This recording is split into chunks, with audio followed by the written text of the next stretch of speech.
Well, we have two of the Rum Drum Ramblers with us, and thank you guys for agreeing to be interviewed for the St. Louis Blues Society's archive project. We want people 20 years from now to be able to not just see your names on a piece of paper, but to see your faces and hear your voices. And thank you for being here. And then, congratulations, the IBC thing. And I know you're sick of hearing because everyone's, but well-deserved. Keep showering us. And rightly so. I mean, these guys, I did a little research and I saw that 2006 as the starting point. I'm going, it only seems like 10 years ago that these guys were, but how long has it been since the formation? Is that the... Yeah, that's the generally accepted year. This is our 19th year as a band. So, I mean, congratulations just for that. Yeah. How many people have a business that they run for 19 years? Right. You know what I'm saying? Yeah. These stores that pop up here and there. So you guys are part of the community here. And I like things in order. So let's go back to the beginning. And let me ask you both, Ryan, what was the first time you heard live music? Oh, man. Further back than I can remember, for sure. There were people that lived next to us that played old time all the time. I don't remember who they were because I was too little. But You get it coming out the windows. they had banjos and fiddles and stuff in the backyard all the time. And then another school-age friend of mine, his dad was a banjo player. He might still be at Soulard Market. Charles Howard. That's the gig, Soulard Market. Everybody tells me, man, that they tip you, great there. Yeah, he told me about banjo, and he knew a little bit about guitar. And one of my uncles was a drummer and a music teacher, so it was always around a bit. The first time that I played out was at a block party, and my punk band played on a porch. Whoa, you said a punk band. Oh, yeah. Right. Me or Matt can talk about that. Right, and that's what I wanted to get to is the era in the scene here in St. Louis when you guys are coming up. How did you wind up where you are today? You know what I'm saying? Is there an explanation or is that There's some origin points. yeah, I mean, so we all grew up in the punk scene, playing in punk rock bands, and So give me cover tunes or creating your own? original stuff. Oh. And, Centro Social, Tin Ceiling. Creepy Crawl, High Yeah. Point, the Galaxy, the Karma, the Otherworld Club. We played a lot of those, the original clubs. Yeah. I was into punk rock music, and that was my foray. I've been playing guitar since I was 8, and Wow. got into my band in St. Louis at that time. We were from 99 to 2003, and at that time, around 2001 and 2, when I was 16, 17 years old, I got really heavy. I discovered Muddy Waters. I got really heavy into blues, and then I got into pre-war blues. And I was like, well, this is way more punk rock than anything I've been listening to. I heard Howlin' Wolf, and I said, this is more punk than any Black Flag. Okay, so let's put a definition on that. You know what I mean? This is more punk than anything. Well, they and say, I do understand you, but I'd like you to articulate it. Well, they say blues is a feeling, and that's what we thought punk rock was.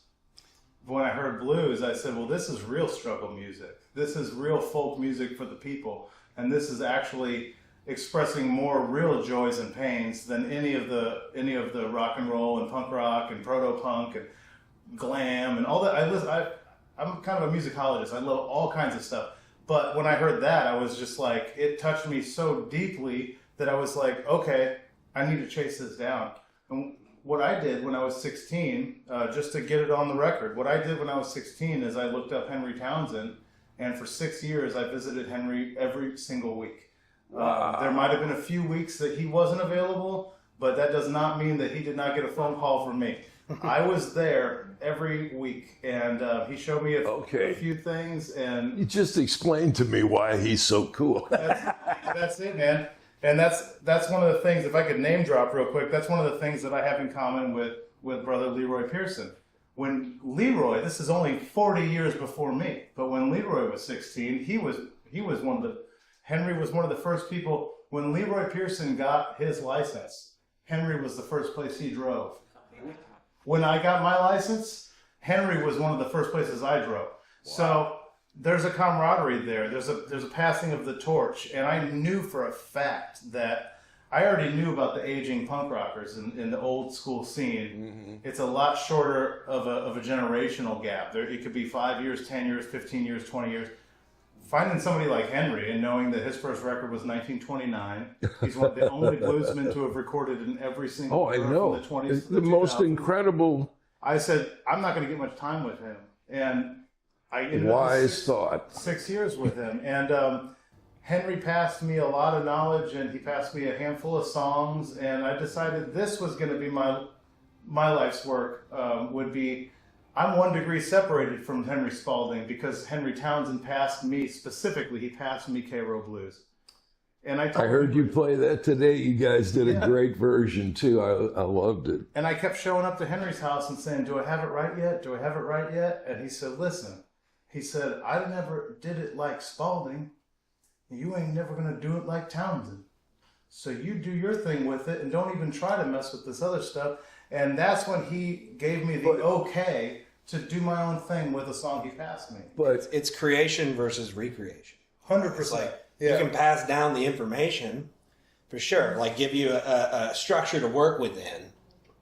Mm-hmm. But it's like, we can all sit here and try to be exactly like our heroes. That's never going to happen. No. Yes. And when people talk about folk music and old time music and all this, like, people get super nerdy about, like, oh, that's someone's style, that's someone's style, that's someone's style. And I call them the museum keepers. Yes, and I mean, and I love that. I'm with you. I was just going to say, there's a place for that. But it is absolutely like, but if you're not like, no one in 1928, you know, like you're Jimmy Rogers, you're Frank Stokes, you're anyone recording in the early days of recording music, none of them are like, I need to do this exactly like it's 1850. True. Right. You know, they're just like, right. No, I'm just doing it. Like, but at the same time, and I'm just kind of comment to Ryan, and this is kind of a good little conjecture here. Like, at the same time, I always had this imposter syndrome. Like, well, I don't have any business doing this,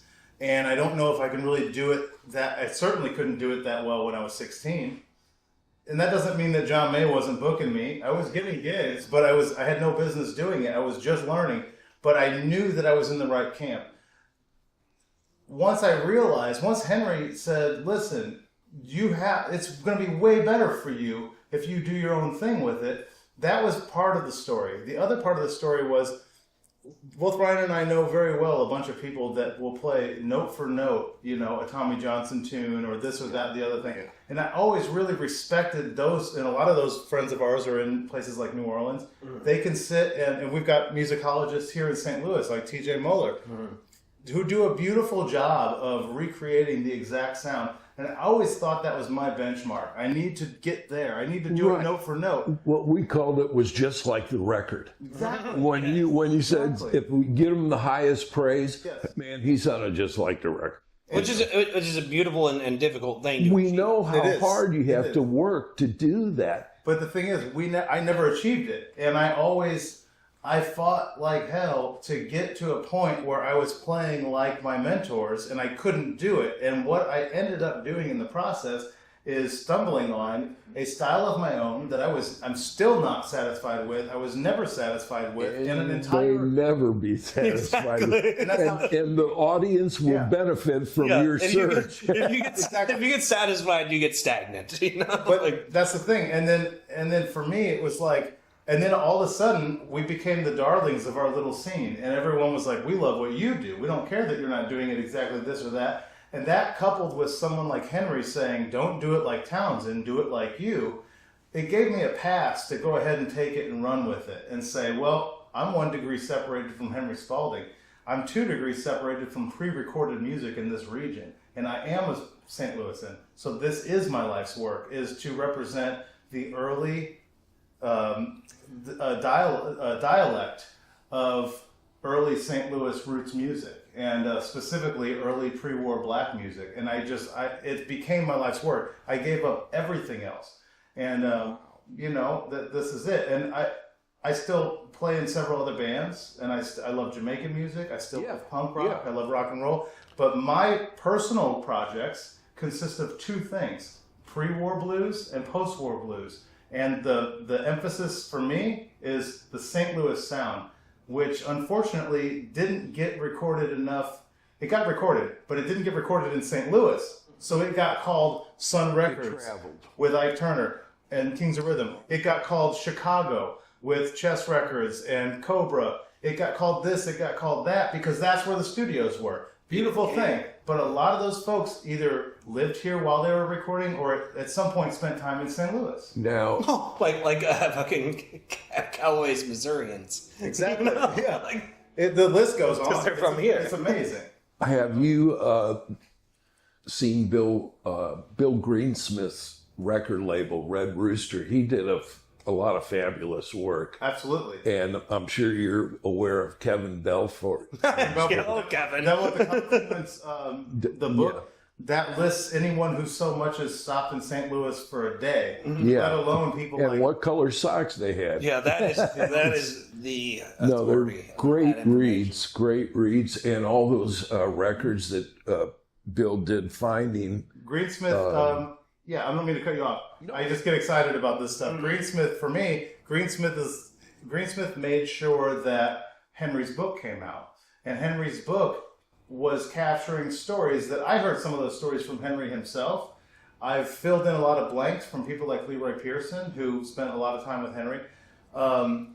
But what Greensmith did was he captured it at a time where Henry was of sound mind and he was always of sound mind to the last day. Yeah, but he was. That time, he was really, really doing it. He could tell you about some of his influences that were never recorded. He enjoyed telling those stories and stuff. Yeah, we're talking about guys that didn't get recorded that were in this town. Well, I want to know about it, you know? Yeah. Now, Ryan, did you have any influences like that from other eras? I mean, I wish we could all be so blessed as Matt to have that relationship. Have that Henry connection, but once again, as Matt was talking about, this like imposter syndrome idea, it's 20, 30 years from now, like things that seemed totally average to me 10 or 20 years ago, like, oh yeah, well, yeah, Ralph Stanley's playing the Sheldon. Why not? Of course, I'll go see him. Things like that seem completely like, oh yeah, and then like he was on the same festival, so yeah, I shook his hand. I talked to him for a while, and it's like these are the architects of styles, even like Arthur Williams. I was talking to somebody about him the other day. I was like, yeah, man, I used to have this guy. He always told me about how he was going south and he was going to come back with the booze, and then I get the booze from him, and we trade stuff for it. It was like, wow. And we drank some of Arthur's booze. Oh yeah, some. Now, I was having a conversation while you guys were playing, and I was listening, but with Sean, the other guitar player with Cole Allen's band, and we were talking about, what kind of music are these guys playing? And we were hearing all these elements, and we came up with this conclusion, and you guys can chew on this, but the idea of the blue notes and the blues scale that country people and the blues people used, and I could say black and white too, but in the rural areas, I think there was a lot of cross-pollination between the people because that's all there was. Yeah. And they, learned from each other. Well, and I think even in the urban areas, when you see music as a form of employment, like we have all seen. How true. How true. Look at Armstrong up in Chicago, Howard Armstrong. Like, that dude could play any style there was. You know, he's like, well, I'm a black guy, but I play in the Italian band. You know, Exactly. And then you hear these guys going, they're like playing mandolin. Yeah, type and stuff, it's like you know? some of it is for work, and some of it is for passion, and some of it is just the common language. Yeah. You know, and it's really the labels that have been put on it by the industry, and you know, everything can be sold better with a label. And so that is what has caused from a historian's perspective, these divisions. Yes. The record labels delineated genreification.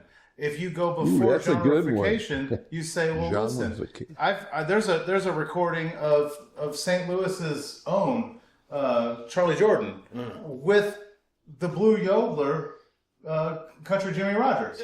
It was all blues. It was all American roots music. It wasn't, exactly. But you don't market Jimmy Rogers as blues. You just say Blue Yodel number. Exactly, number 17. Like, the fact of the matter is, we don't need to. Things don't need to be put in all of these categories and boxes. Exactly. You know? But I think too, when these same rural musicians that are out there drinking moonshine, having a good old time, come to the city, all these divisions and things occur. Now, how we do it on time, guys? I know you got a gig you got to get to. I don't know what time it is. Daytime still, I can tell you that. With the great Tom Maloney. So. Oh, hush now. No, this is on you guys now. Now, I got a question for you guys, okay? Yeah. Because we were talking about how the punk influence that you guys originally came from. Then when you heard this other, I don't want to say primitive, but more raw music that didn't have all the, media push, label push behind it to the masses. What did you guys think the first time you heard Howlin' Wolf's Killing Floor? What I think, from what you were saying earlier, I think the commonality for me was the performance, like the insistency of the vocal delivery of like, you must listen. Because I mean that was like all the punk stuff was that. It was like the most vocal command. In your face vocal delivery. And that doesn't just come from volume. That comes from like insistency. Like projecting your inner... Whether it's your song or whether you're covering a song, you have internalized it and you are presenting it as if it's yours regardless. That's what it's all about. When I heard when I saw a video of Wolf crawling on the floor, I was like, it's over with. I don't ever need to listen to Black Flag or the Dead Kennedys again. I understand that stuff. Although we still do. Of course I do, but this is something that I need to get into and find out. I want to articulate it. I want to figure out what is at the crux of this, because this is so much more real. And when I first heard Wolf, he's one of the more, for the lack of a better term, like in the rockabilly world, they use the term savage for primitive and raw. He was one of the most, he's crawling up stage curtains and he's licking his guitar and he's doing this stuff that's freaky. And I was like, man, and he's also delivering something that is all about pain and joy. And it's a beautiful thing. And it really hit me hard. I love Wolf. And that's another I chased down. I spent time with Hubert Sumlin, and he was young enough at the time that he lasted longer than a lot of those guys. He did. That was one of our first good hangs. We're still, at least I was still too young to go into Beale. We sat on the roof of my van so that we could see Hubert over the fence. We sat on the roof of the Rum Drum Ramblers van. Because we were names spray painted on the side even, Yeah, and we watched Hubert. So when I was 18, I left St. Louis, and I was apprenticing with a guitar builder, and I learned to do fret jobs and setups. And I was doing that, and I went to a guitar building school in Stone Mountain, Georgia, and I was really close friends with one of my biggest contemporary heroes of all time, a guy named Sean Costello. Oh, yeah, I've heard of him. He's played in St. Louis, hasn't he? Absolutely. Yeah. And he's no longer with us, but Sean was a huge mentor of mine, and I moved in with him, and I lived with him for 3 years or so. I worked with him for 5 years. I lived with him for 3. When I got out of school, he took me on the road, and he Out of school? What school? I went to a guitar building school. Okay. And it was a year-long trade school program. I'd already been doing the work, but I went to the trade school to get the piece of paper that said that I was a certified luthier. And from there, I was Sean's guitar tech. And he taught me road management, and I was, again, wet behind the ears, super green, very young. But does this guy have a blessed life or what, Ryan? I'm telling you, first it's Henry Townsend who drives his car there when he gets his license. Now he's lived with Sean. You know what car it was, too? The car that I drove to Henry's and the car that I drove to Atlanta to live with Sean was a 71 Dodge Dart Swinger. I'm just going to put that out there. Is that a block 6? It's a slant 6. Slant 6, yeah. Mopar. But, oh, man. But the point is, it had lightning People don't know. And then real quick, just to throw it out there, another one of my contemporary mentors when I was 16, 17 years old was Nick Curran out of Austin, Texas. And Nick was born in Portland, Maine. He moved to Dallas. He played with the Blonde Bomber, Rockin' Ronnie Dawson. Ronnie Dawson. There you go. And then he played rockabilly guitar with a lady named Kim Lenz. Then he moved that's to right. Austin. He was in London. And then he moved to Austin and was just killing it, doing straight up T-Bone style Texas blues, Freddie King, stuff. So I would go down 17, 18 years old, right before I moved to Atlanta, I was spending time with Nick. And so for me, in my world, the yin and the yang was Sean Costello and Nick Curran. Nick Curran was like this punk rocker that was playing blues, and Sean was like this old soul that was in his mid-20s and seemed like he was 76 years old. And I've met people I learned like a lot that. from both of those guys. So I just want to throw Nick in the mix. But that's my story. It starts with Henry. It moves to Sean and Nick. And that is kind of those are the main torches that I try to carry to this day. Wow, that's a noble cause. Yeah. It is. It's evident that both of you guys, and Joey too, I'm sure, take music very seriously. And that's, it's something that I think people have almost taken to an extreme, to the point where they're like, again, I call them the museum keepers. And I love a good tight band. It doesn't have to be about pyrotechniques on your instrument, but just to get in the room, you have to have technique and you have to know music.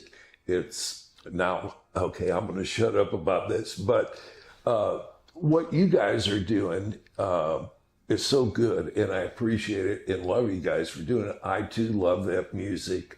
I went to the library when I was a kid, and there was this thing called Depression Era Blues. And it had Petey Wheatstraw on the front. Oh, yeah. It was on Yazoo. Yeah. And Henry Townsend was on there. Quite possibly have that one. What did you think when you heard Gasoline Blues? Right. And all that like early St. Louis stuff. To hear a guitar style that is like uniquely our own. It's like I'd heard like the Piedmont stuff. It was like, oh, that's ragtimey. Right. And then you hear the like north of the Delta stuff. That's like, all right, this is like the droney, but like. Yep. The things from here where it's like, man, it's got like this peppiness, like an almost happiness to the guitar tone. It's almost that Piedmont, but yet it's not. And to coincide with what you're saying, like, I got heavy into, of course, Robert Johnson, and that led to Charlie Patton and all these guys. You're listening to Mississippi blues that was being played at country suppers and stuff, and they're going from plantation to plantation, and they're influencing their guys. Muddy was a young buck when he saw both Charlie Patton and Robert Johnson in separate times, and Wolf was heavily influenced, even though unfortunately he didn't get recorded in that era. He was heavily influenced by Charlie Patton, And so we've got something that we can define as the Mississippi Delta sound, and then you move to this other region here and this other region here. I could go on, but when I first heard P.D. Wheatstraw, I said, well, and I learned about it. I said, this is the sound of 3rd Street in East St. Louis, which is no longer there, and it was no longer there back then. P.D. Wheatstraw wrote a song about 3rd Street going down. So we're talking about such a primitive era of street performers in our region. It's 5 minutes away. It's all ours, and it didn't really get recorded here. So it gets the moniker of being someone else's. We're trying to, in our own little way, reclaim that and respectfully to say, listen, we didn't have the studios, but man, the St. Louis region is just as important as anywhere else. And, they talk about the Great Migration, but that happened over such a long period of time. We can look at a book like Kevin Belford's Devil at the Confluence, and we can see that Muddy Waters, after he was recorded in 41, for Smithsonian, he spent 7 months or some such amount of time in St. Louis before he went to Chicago. Mm-hmm. This and that and the other thing. This is a really important, and not to mention post-war blues. We're going to talk about Little Milton and Albert King and all this stuff. These are Ike Turner. These are people who did come from Mississippi, but they defined something here, and I want to keep it alive. And that is for posterity. That is not for any sort of our ego. That is literally what I decided was going to be important to me in my life, because I made it a point to track these guys down when I could.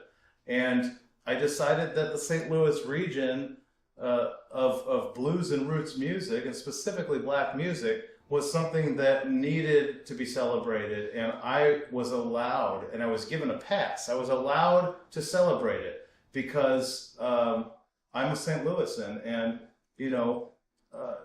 other folks, I felt like I was knighted, like they were like, go on, young buck. Go for it. I was like, let's do it. I'm all about it. Like, yes, thank you, because there's not much longevity in rock and roll, It's true. Yeah. And, the blues and what people are now calling Americana, but we'll say rural music. Yeah. It's never been the biggest selling music or whatever, but it's never gone away. It's always been there because people make it out of the need to express themselves. Yeah. And the very fabric of this country, as flawed as it may be, is the fact that we do have influences from styles of music from all over the world.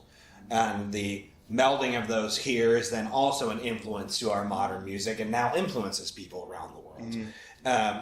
And yeah, if nothing else, as an American, that's something worth celebrating. It's like we should be playing blues, we should be playing country, we should be playing ragtime, we should be playing all this stuff. Because and all. Why not? It's so beautiful. it is. Beautiful. Now, you guys have traveled over to Europe. Rum Drum has not. As a group, But individually you have? Or? Yes. Okay. Yeah, we've all played separately in different projects. Myself for hire in other bands. Ryan and Joey definitely with Pokey Lafarge. And, Rum Drum, actually, not that it matters, but we had a UK tour that was booked and ready, and that was right when the shutdown happened. Yeah. So I hope to get that again. It was ill-fated. But we didn't get to do it. So... That's a shame. Yeah, you never know. if that would have happened, we may have been stuck over there. That's true. You never know these days, but there is something about the way American music is still received, as Ryan said, as a big a mess as it is in America. I still think the world respects our music. Oh yeah. And sometimes unfairly, I've been over in Greece and stuff, and there's these bouzouki players, and you go like, I want to do that. Yeah, give me that. Yeah. And so they still put, if you're an American over there, they're going to come and see you and put you up, you know. Oh, yeah. Uh, I mean, my wife's band, which is a rock and roll blues band called Hoot and Hollers, they just landed in Macedonia a while ago, and he's like, this biker club comes up and picks them up at the airport, and they're the kings of this little Macedonian town because all the bike gang loves them. You know, it's like that American culture too is very imitated in Europe, and it's kind of. oh yeah, they got the leather vests and the rockers and all that. I don't know if you guys played at festivals or not, and I'm not bringing it up like it's like, oh well, I played at a festival. No, but what I noticed last festival I played at in Germany is all the bands that came from all different countries. They didn't play music from their country. They played American music. They all played American music. Yeah. That Did you find that at all? Oh, definitely. Yeah, I felt like when I was younger, I was a little bit more like militant about American blues, and so I would always hear like, well, the Brits would say, "We gave you back your blues. We gave you back your culture," And as I grew older and I was learning things, I was like, well, okay, yeah, it wasn't being paid attention to enough by the youth when they had a chance to go see Wolf and Muddy. So it was guys like the Stones and Blind It's Faith and absolutely Creed and all that. true. It's Yeah. absolutely true. Except for people like Leroy Pearson. Yeah, it was always happening, but it was still niche. I mean, yeah. There just weren't that many people that knew about it, or if they did, they all stayed at home and listened to records. People would get together and actually listen to an album. Yeah. And a lot of times just drink and smoke and without talking and listening, and then, But at the same time, it's like you're telling me like, oh, we're giving your music back to you. It's like, well, thanks, but you're welcome. Yeah, exactly. I mean, that's the other thing. Like at the same time, I always kind of took issue with that a little bit, but I understood it, and it probably wouldn't have gone down otherwise. It's a shame that at a certain time people could go see these guys and didn't. But at the same time, there were guys. There's a rich history of people just in St. Louis alone that in the late 50s, early 60s would talk about how they would, go to East St. Louis to see Albert King and go to East St. Louis to see this stuff, and it was largely, white college kids that were almost, they were into it, but they were almost voyeuristically going and going into these neighborhoods and seeing the real deal. Well, I relate with that. That's exactly what we did. I was one of the first places I ever hit was a place on Martin Luther King called Beulah's Red Velvet Lounge. And I was 16, and everybody looked at me like, what are you going to do? And I don't think I really did anything special, but I went up there to cut my teeth. And it was guys like John May and guys like Vinny Valenza at the Blue City Deli, John May at BB's, that took a chance on us. Still at a time where I wasn't convinced that we should be doing, that we were ready, and we did it, and that's exactly how it happened.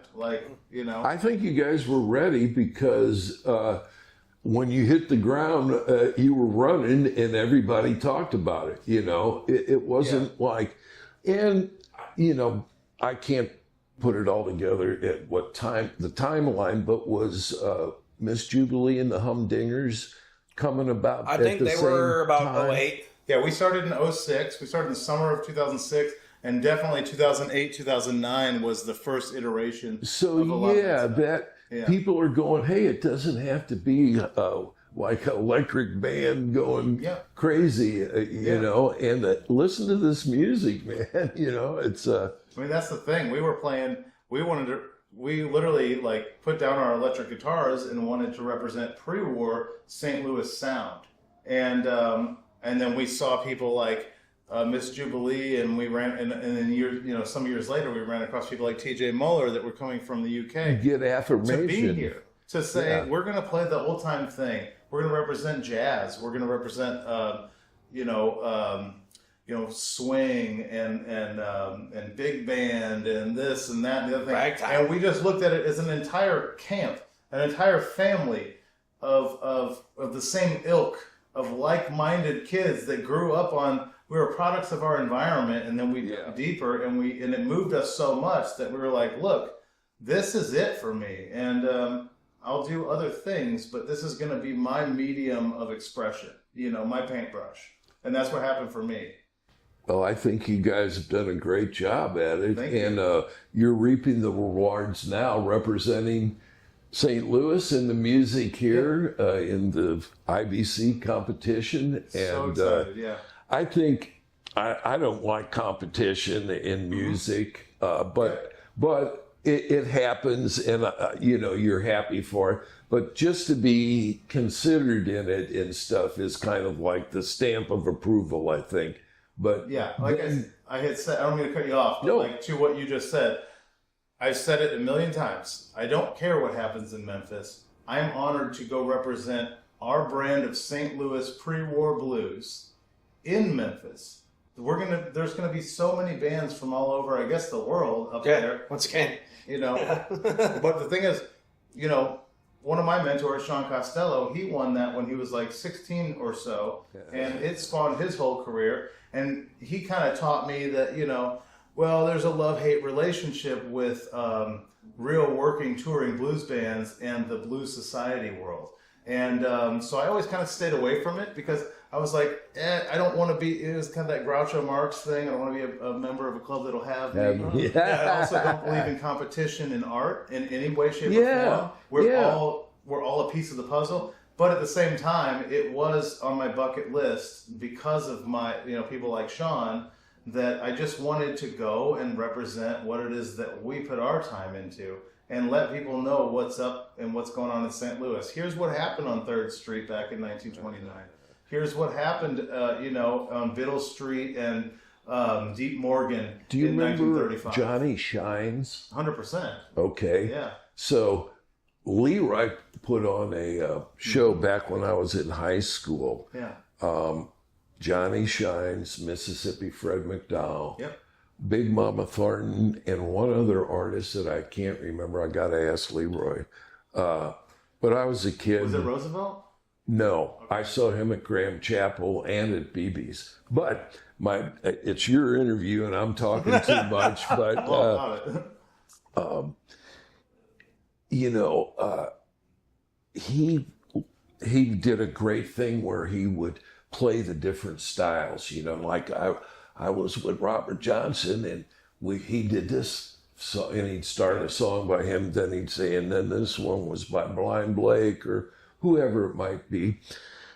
And so in between acts, me and my buddy went to the bathroom and we're coming out, and there at the drinking fountain, there he is, and we had to go up and talk to him. Of course. Yeah, Shines is so important. And he told the story of being down on Gratiot in Broadway, and he said, Robert Johnson would be down on this end and I'd be down on this end. Yeah. And they never played together, but they would work the same corners or district, let's say.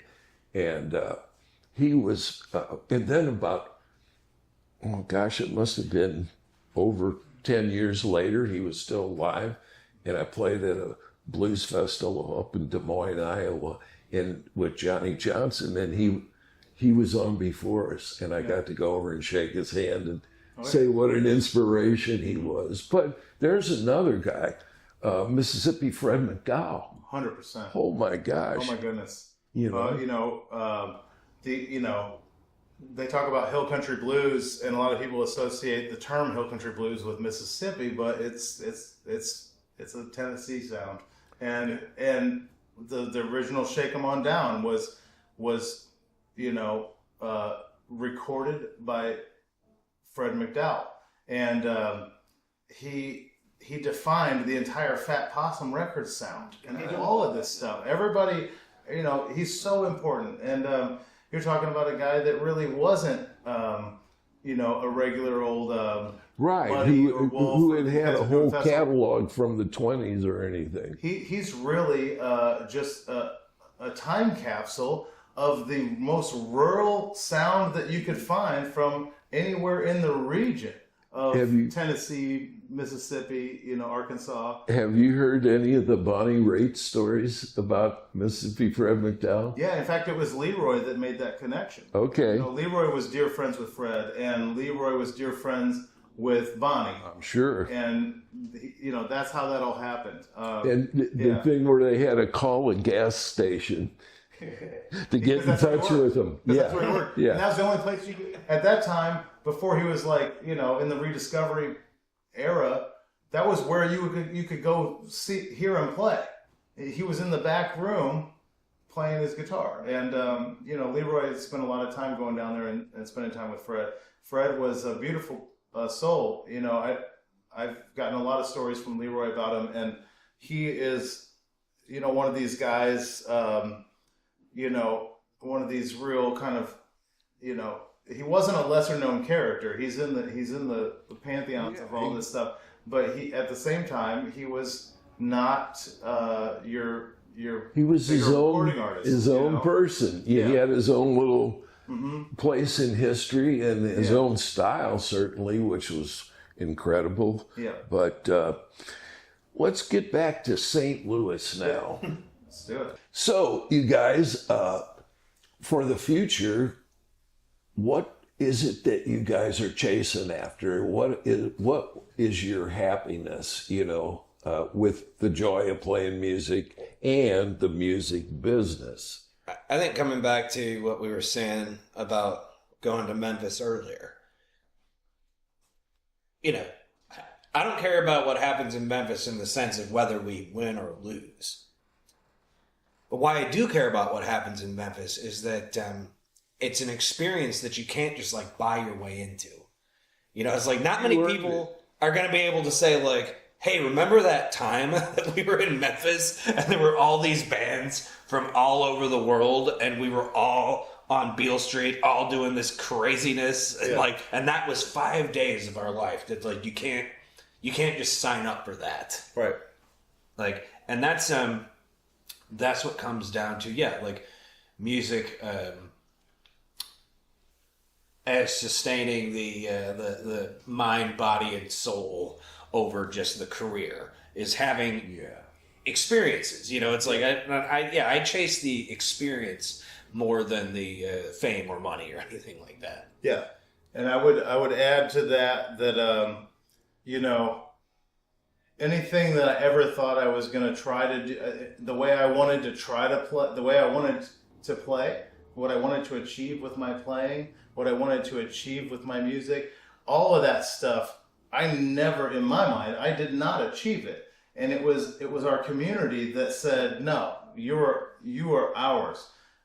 You guys are going to represent to us a beautiful time in our lives that we would come out and see you. That's honestly the only thing I could ever ask for. And so that's entertainment. It's amazing. It's amazing to me. And, I don't want to throw anyone under the bus. It's not about that. But I think to myself, when I think about the gratitude I have for what we've achieved as a band, I think about the fact that there are some people that wish that they could have this. And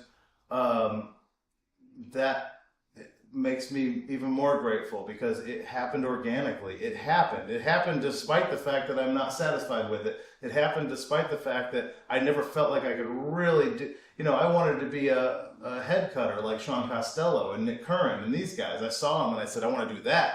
And I fought like hell to do it. I fell short. And in the end, I end up just playing the shit out of a national resonator and playing the regional St. Louis sound. And people sell out our shows because they won't let us stop. I'm all about that. I'd say that's a good position to be in. Yeah, I'm so stoked about that. Someone asked me recently, well, I mean, what, someone was just saying to me, so I mean, can we just keep doing this? Could we just do this again? And I was what? Do you have other options? Yeah. What else are we gonna do? This is a sweetheart position. I am all about it, and I came up looking to my elders in the music scene, And in the rock and roll and punk scene, your elder could be 4 or 5 years older than you. It could be Right, that short, would be about it. you know. But by the time I found people like Henry, I said, "This is real. Like we really need to take pause and say, look, there is an underrepresented sound, and there's not enough people carrying it on. And when they do carry it on, they're going to do it in terms of Chicago blues. And I love Chicago blues. Do not get me wrong. Sure. But we really need to make St. Louis blues, and it just needs to be more than a hockey team. This is a real thing. I love our hockey team, but this is a reason why. Are we talking about goals? Yeah, exactly. Life goals, baby. This is if I can be a part of that, then I did my job in this little thing here, and it happened unbeknownst to me, because it happened despite the fact that I was like, oh, this is not where I want to be. And then all of a sudden I looked around and I said, hold on, this is exactly where I'm at, and everyone is like loving it. We're selling, we only play maybe a few times a year at this point, and it's a beautiful thing because we'll sell out the Focal Point, and it's all of our friends and loved ones and diehard They fans. can't wait to hear you again because they love that music. See what you did to them? Yeah. They're addicted to that sound, and you're the one that brought it to them. Yeah. See, once again, like the experience, even right now, it's like here we are all telling these stories, and then knowing that years from now, people will be telling stories about us. Yeah. It's like, And that's the reason we're here today, Yeah. to do this again where we started, so that people aren't reading about you off a page, with a picture of you guys playing somewhere on stage. Yeah. They're going to be able to hear your experiences as spoken by you. So, It's awesome. Yeah. Joey, we're going to come and get you and do an interview on you too. So thank you guys today for being here, and what a great festival we're at today. You guys did a dynamite set. Everybody's been playing great. So thank you for being here and choosing the path that you have. And, Thank you. And I'm just going to throw in there for anybody that's watching this at any point in history that, it's a great honor to be interviewed by Tom Maloney. Tom Maloney was doing what we were doing. Cut the camera. No, I'm not even going to. I know. But August 31st, just like Leroy Pearson, just like these guys, zero ego. Cut the ego. What we're doing is we are representing our region's blues music, and it's not any sort of magic trick. We're just doing it because it's an organic thing that has been passed to us. Well, and you were doing it well. You were doing. Thank you. One of our elders. I'll put it in a nutshell. Yes, I am. I can't help like it. 4 or 5 years. I can't help it. But let's just say this, and I'm an old hippie, if you will. The one thing that is true, I think, of all of us, from Henry to everyone, because we love music. We love playing our instruments and creating music. And that's what ties it all together, is that love for what we're doing. And when the audience sees the love, they receive it and send it back to us. Yes. And the rest is icing on the cake. Yeah. No, it's a beautiful thing. I'm happy to be in the pantheons of the likes of the Tom Maloneys and Leroy Pearsons of the world, and of St. Louis specifically. And I know Leroy would be the first one to say how blessed he is living here, and I too, and many people would tell you, as you guys know, we'd bump into Oliver Sane, our Johnny Johnson, our Tommy Bankhead. Henry would be out and about. This doesn't have to be in the interview, but I just want you to know that back in the day when you had phone answering machines and it would record, I had so many good ones on there. But there was one, hey, Tom, it's old man Townsend. I wanted to see if you'd go to Kansas City Blues Festival with me. Give me a call and click, And I went, oh, Henry, hey, Tom, it's old man Townsend. I mean, he would, yeah. And I went there and we did the festival and, well, back to that album I got from the library. And the county library is my best source because that's where I picked out the album that said Father of Folk Blues. And I go, what a funny tie this guy is wearing. And he had the national guitar. But back hearing that Gasoline Blues on the Petey Wheatstraw. that one that had Petey Wheatstraw on it. Then Michael Thomas, a friend of mine, you guys might know, we were talking and I said, Mike, you got to hear this. This is raw stuff, Oh, yeah. He goes, oh, that's Henry Townsend, Henry T, the Music Man. I said, what do you mean? He goes, yeah, I play with him down in Soulard all the time. I said, not this, no, that one. Oh my God, I got to get down there and meet him, And I met him and told him how I loved that album and stuff. And he handed me his card, Henry T. Oh, it's amazing. And he was just the sweetest man. And from all my experiences with Snooky Pryor and Johnny and all the wonderful black musicians, I never felt any, racism or anything. These guys had achieved a certain point in their lives where they were able to exist in spite of the obvious things that were wrong and be this person that, sure, deep down inside they knew what was going on, but they found a way to exist and, treated me like a normal person. Yeah. They knew it. They could hear it when they, it comes down to what they heard when they heard you play.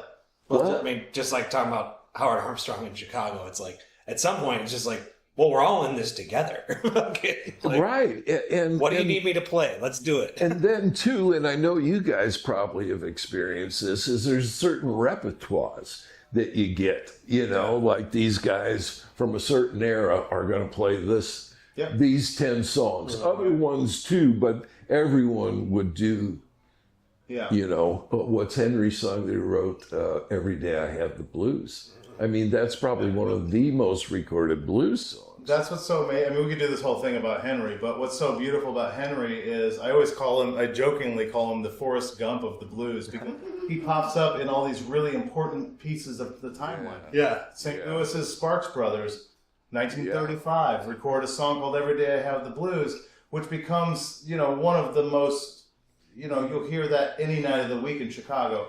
Well, Henry happened to be on guitar on that, Henry happened to be there when Sunday Boy One says, pens the song, Good Morning Little Schoolgirl and Sloppy Drunk Again. He's in the room or he's on the record. And time again, I'm like, well, damn. Like, he's had an incredible influence. One thing about Henry, and I'm getting into technical terms and stuff now, the one thing I noticed about Henry's piano playing, you got your root, your third, and your fifth, doom, doom, doom, doom, doom, or doom, doom, doom, doom, type thing. And then you can go on up to that seventh if you want to. Doom, doom, doom, doom, or the sixth or the seventh. But Henry, he was one of the first guys I ever heard go up and hit that ninth. Yep. And I went, wow, Oh, yeah. And I loved his piano playing. And I did too. He was, again, I was blessed to be able to be around the people that I was and to play the gigs that I got to play with the people at the time they were here. And again, I guess the take home is what mellow fellows they all were and how they didn't treat me like what's that white guy doing? What the hell's wrong with him? He had me over at the house when I was 16 years old and I had a green mohawk. So, and even I was talking to Leroy about it a while ago and he goes, I showed him a picture of me at one point with the mohawk up and doing my punk thing, and he's like, man, Henry told me about a kid that had some blue hair coming over to the house. So I knew that Henry was all about it, and he knew that there was a reason why I was coming over there, you know, and I soaked up all of that stuff. Another thing I'll throw in just as a footnote, it's not really a footnote, it's a major piece of Henry's history. But, you know, Henry learned the Roosevelt Sykes School of Piano from Roosevelt and passed it to Walter Davis. That makes sense then. Walter Davis plays the Roosevelt Sykes piano style by way of Henry, but Henry wasn't recorded on piano in that era. And so Henry is also a hidden piano figure, even though he's on all these Sparks Brothers and he's on all these Sonny Boy #1 records and all this stuff, playing guitar, and he's on all that early stuff with Nighthawk and all these guys. He's amazing on guitar. But Henry was the one that passed the Roosevelt Sykes style piano, which we call the St. Louis sound now because of guys like Walter Davis. Walter learned it from Henry. It wasn't St. Louis known as a piano town? It's a ragtime piano guitar duo town for sure. Mm-hmm. You know, and you know, it was definitely guys like Leroy Carr and Scrapper Blackwell that people like Henry and Walter were looking towards. But if you're going to go ahead and put all of the great piano guitar duos together, we can trace it all the way back, and just in St. Louis alone, to guys like Henry and Walter Davis, and we can take it all the way up to Chuck Berry and Johnny Johnson, and say, look, we've always had piano guitar duos. Here's some real far back shit that I just learned about. Blind Boone. Okay. Blind Boone was from Columbia originally. Some real Missouri stuff. Studied at the Institute for the Blind next to Tonto Park. Yeah. So he was one of the first to record, like, actually played piano rolls, like not just a piano roll based on a transcription. And he recorded one roll that's just called, like, Strains from Black Ranch, which was this one neighborhood in Columbia. Mm-hmm.